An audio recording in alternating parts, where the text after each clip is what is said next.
ఇక్కడ same employees database మనం lookup వీడియోలో ఉపయోగించింది. ఇక్కడేమో మనం లుకప్ ఫార్ములాను ఉపయోగిద్దాం. ఇక్కడ చూడండి lookup formula syntax is equal to lookup bracket open H2 అది క్రైటీరియా. తర్వాత లుకప్ అర్రే A22 A101 ఈ ఎంప్లాయీ కోడ్ ఏ కాలంలో ఉంది కాబట్టి A22 A101 తర్వాత కామా మనకు నేమ్ కావాలి కాబట్టి నేమ్ బి కాలంలో ఉంది B22 B101 తర్వాత ఒకవేళ ఆ రికార్డ్ లేకపోతే ఇన్వర్టెడ్ కామాస్లో నాట్ ఫౌండ్ ఎందుకంటే ఇది స్ట్రింగ్ కాబట్టి స్ట్రింగ్ని ఎప్పుడు కూడా ఇన్వర్టెడ్ కామాస్లోనే పెట్టాలి. కామా జీరో జీరో ఎందుకు ఎగ్జాక్ట్ మ్యాచ్ కావాలి మనకు బ్రాకెట్ క్లోజ్ ఎంటర్ ఇది సింటాక్స్. ఈ ఫార్ములాని అన్నిట్లో కాపీ చేశాను నేను. కాపీ చేస్తే సెల్ రిఫరెన్స్లు మారలే. అందుకోసమే ఈ అబ్సల్యూట్ రిఫరెన్స్ ఈ డాలర్ సైన్స్ ఎందుకున్నాయి అంటే అబ్సల్యూట్ రిఫరెన్స్ ఆ వాల్యూస్ మారకూడదు.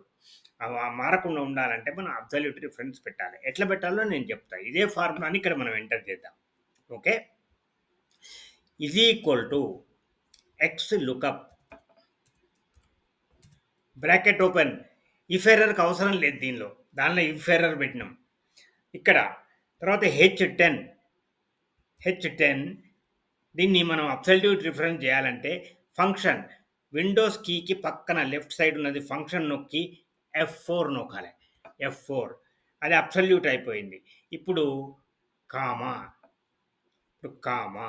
తర్వాత లుకప్ అరే ఏంటిది A22 A101 దీన్ని కూడా మనం అబ్సల్యూట్ చేయాలి అంటే మళ్ళీ సేమ్ ఫంక్షన్ బటన్ F4 తర్వాత దీన్ని కూడా ఇక్కడ A2 దగ్గర కూడా ఫంక్షన్ బటన్ F4 ఇప్పుడు కామా పెట్టి తర్వాత రిటర్న్ అరే ఏంటిది మనకు నేమ్ కావాలి కాబట్టి B2 to B101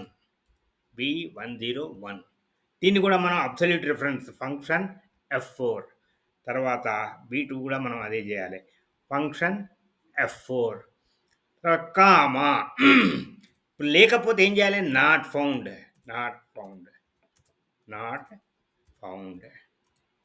inverted commas close comma exact match 0 bracket close enter. చూసిన పేరు వచ్చేసింది. ఇప్పుడు ఈ ఫార్ములా నేను కాపీ చేస్తా, భయం లేదు, మనకు చేంజ్ కాదు అది, ఎందుకంటే అబ్సల్యూట్ రెఫరెన్స్ పెట్టినాం కదా. చూడండి అన్నిట్లో కూడా అదే వచ్చింది. ఇప్పుడు మనం ఏం చేంజ్ చేయాలి, డిజిగ్నేషన్ సి కాలంలో ఉంది కాబట్టి బి ప్లేస్లో సి చేయాలి అంతే. B2కు బదులు C2, B101కు బదులు C101 ఎంటర్. చూసారా డిజిగ్నేషన్ చేంజ్ అయిపోయింది. అనలిస్ట్ మళ్ళీ ఇక్కడ సి అయిపోయింది కదా, డి ఇప్పుడు డి మళ్ళీ బిని మనము డిగా చేంజ్ చేయాలి. డి 101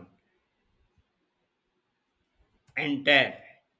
డిపార్ట్మెంట్ ఫైనాన్స్ మళ్ళీ కిందికి వెళ్ళి శాలరీ ఇప్పుడు బికి బదులు ఇక్కడ రిటర్న్ అరేని మాత్రమే చేంజ్ చేయాలి. E101 salary 74,944. లొకేషన్ ఎక్కడ, ఇప్పుడు ఎఫ్, బికి బదులు మనం ఎఫ్ చేస్తాం. ఎఫ్ చేస్తే నాకు ఆటోమేటిక్గా చేంజ్ అయిపోతాయి, అన్నీ వస్తాయి.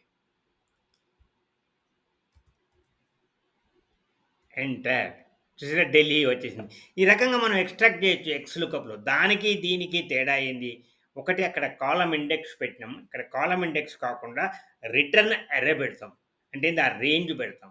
రెండోది ఏంటంటే దీనిలో ఇఫ్ ఎర్రర్ ఉపయోగించాల్సిన పని లేదు.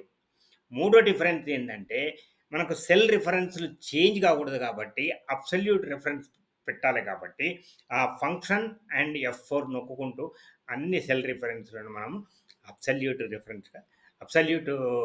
రెఫరెన్స్గా మార్చినాం. ఇది ఎక్సెల్ 2021 మరియు ఎక్సెల్ 365 దీనిలో ఉంది. ఇది అంతకుముందు వెర్షన్లో ఈ ఫంక్షన్ లేదు, ఇది అడ్వాన్స్డ్. ఓకే.